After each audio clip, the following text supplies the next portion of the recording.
Hi friends, welcome back to my YouTube channel. Army AOC ಇಲಾಖೆಯಲ್ಲಿ ಖಾಲಿ ಇರುವ fireman, MTS ಹಾಗೂ ಅಸಿಸ್ಟೆಂಟ್ ಹುದ್ದೆಗಳಿಗೆ ನೇಮಕಾತಿ ಮಾಡಿಕೊಳ್ಳಲಾಗುತ್ತಿದೆ. ಈ 2026ರಲ್ಲಿ ಈ ಹುದ್ದೆಗೆ 10ನೇ ತರಗತಿ ದ್ವಿತೀಯ PUC ಡಿಗ್ರಿ ಪಾಸಾಗಿರುವ ಅಭ್ಯರ್ಥಿಗಳು ಈ ಹುದ್ದೆಗೆ ಅರ್ಜಿಯನ್ನು ಸಲ್ಲಿಸಬಹುದು. ಮತ್ತು ಈ ಹುದ್ದೆಗೆ ಯಾವುದೇ ರೀತಿಯ ಅರ್ಜಿ ಶುಲ್ಕ ಕೂಡ ಇರುವುದಿಲ್ಲ. ಮಹಿಳಾ ಹಾಗೂ ಪುರುಷ ಅಭ್ಯರ್ಥಿಗಳು ಇಬ್ಬರೂ ಸಹ ಆಸಕ್ತಿ ಇರುವ ಅಭ್ಯರ್ಥಿಗಳು ಈ ಹುದ್ದೆಗೆ ಅರ್ಜಿಯನ್ನು ಸಲ್ಲಿಸಬಹುದು. ಈ ಹುದ್ದೆಗೆ ವಯೋಮಿತಿ, ವೇತನ, ಅರ್ಜಿ ಶುಲ್ಕ, ಶೈಕ್ಷಣಿಕ ವಿದ್ಯಾರ್ಹತೆ ಎಷ್ಟು ಹೊಂದಿರಬೇಕು ಎಲ್ಲವನ್ನು ಈ ವಿಡಿಯೋದಲ್ಲಿ ಸಂಪೂರ್ಣವಾಗಿ ತಿಳಿಸುತ್ತೇನೆ. ಹಾಗಿದ್ದರೆ ಆಸಕ್ತಿ ಇರುವ ಅಭ್ಯರ್ಥಿಗಳು ಈ ವಿಡಿಯೋನ ಸ್ಕಿಪ್ ಮಾಡದೆ ಕೊನೆವರೆಗೂ ನೋಡಿ. ಅದಕ್ಕಿಂತ ಮುಂಚೆ ಯಾರೆಲ್ಲ ಏನೋ ನಮ್ಮ ಚಾನಲ್ಗೆ ಸಬ್ಸ್ಕ್ರೈಬ್ ಮಾಡಿಲ್ಲ, ಸಬ್ಸ್ಕ್ರೈಬ್ ಮಾಡ್ಕೊಳ್ಳಿ. ಪ್ರಿಯ ಸ್ನೇಹಿತರೆ, ನೇಮಕಾತಿ ಇಲಾಖೆಯ ಹೆಸರು ನೋಡುವುದಾದರೆ ಸೇನಾ ಶಸ್ತ್ರದಳ ಅಥವಾ ಆರ್ಮಿ ಎಒಸಿ ರಿಕ್ವೈರ್ಮೆಂಟ್ 2026 ಇದು ಇಲಾಖೆಯ ಹೆಸರು ಆಗಿದೆ. ಹುದ್ದೆಗಳ ಹೆಸರು material assistant, multitasking staff, junior office assistant, fireman, tradesman, mate. ಇಷ್ಟು ಹುದ್ದೆಗಳಿಗೆ ನೇಮಕಾತಿ ಮಾಡಿಕೊಳ್ಳಲಾಗುತ್ತಿದೆ. ಒಟ್ಟು ಹುದ್ದೆಗಳ ಸಂಖ್ಯೆ ಎಷ್ಟು ಎಂದರೆ ಈ ಇಲಾಖೆಯಲ್ಲಿ ಒಟ್ಟು 2615 ಹುದ್ದೆಗಳು ಖಾಲಿ ಇವೆ. ಈ ಹುದ್ದೆಗಳು ನಮ್ಮ ಕರ್ನಾಟಕದಲ್ಲಿ ಖಾಲಿ ಇರುವುದರಿಂದ ಆಸಕ್ತಿ ಹಾಗೂ ಅರ್ಹತೆ ಪಡೆದ ಅಭ್ಯರ್ಥಿಗಳು ಈ ಹುದ್ದೆಗಳಿಗೆ ಅರ್ಜಿಯನ್ನು ಸಲ್ಲಿಸಬಹುದು.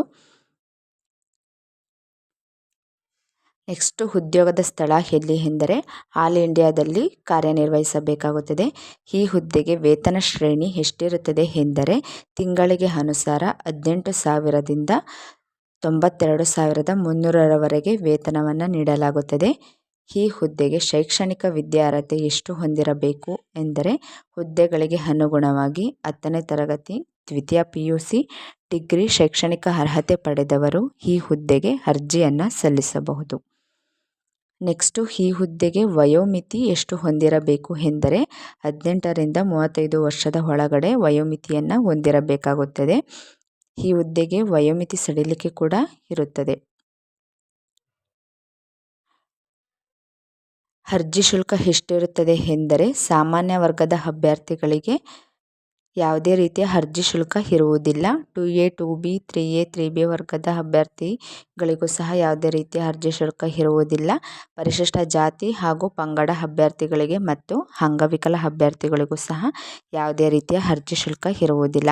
ಈ ಹುದ್ದೆಗೆ ಆಯ್ಕೆ ವಿಧಾನ ಹೇಗಿರುತ್ತದೆ ಎಂದರೆ ಹುದ್ದೆಗಳಿಗೆ ಅನುಗುಣವಾಗಿ ಲಿಖಿತ ಪರೀಕ್ಷೆ, ದೈಹಿಕ ದಕ್ಷತೆ ಪರೀಕ್ಷೆ, ದಾಖಲಾತಿ ಪರಿಶೀಲನೆ ಹಾಗೂ ವೈದ್ಯಕೀಯ ಪರೀಕ್ಷೆ.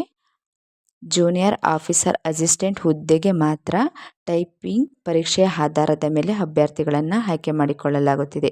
ಜೂನಿಯರ್ ಆಫೀಸರ್ ಅಸಿಸ್ಟೆಂಟ್ ಹುದ್ದೆಗೆ ಮಾತ್ರ ಟೈಪಿಂಗ್ ಪರೀಕ್ಷೆಯ ಆಧಾರದ ಮೇಲೆ ಅಭ್ಯರ್ಥಿಗಳನ್ನು ಆಯ್ಕೆ ಮಾಡಿಕೊಳ್ಳಲಾಗುತ್ತದೆ. ಅರ್ಜಿ ಸಲ್ಲಿಸುವ ವಿಧಾನ ಹೇಗಿರುತ್ತದೆ ಎಂದರೆ ಪುರುಷ ಹಾಗೂ ಮಹಿಳಾ ಅಭ್ಯರ್ಥಿಗಳು ಆನ್ಲೈನ್ ಮೂಲಕವೇ ಅರ್ಜಿಯನ್ನು ಸಲ್ಲಿಸಬೇಕಾಗುತ್ತದೆ.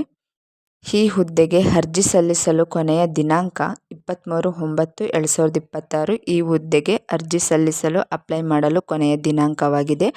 ಅರ್ಜಿ ಸಲ್ಲಿಸಲು ಪ್ರಾರಂಭವಾಗಿರುವ ದಿನಾಂಕ 24/8/2026.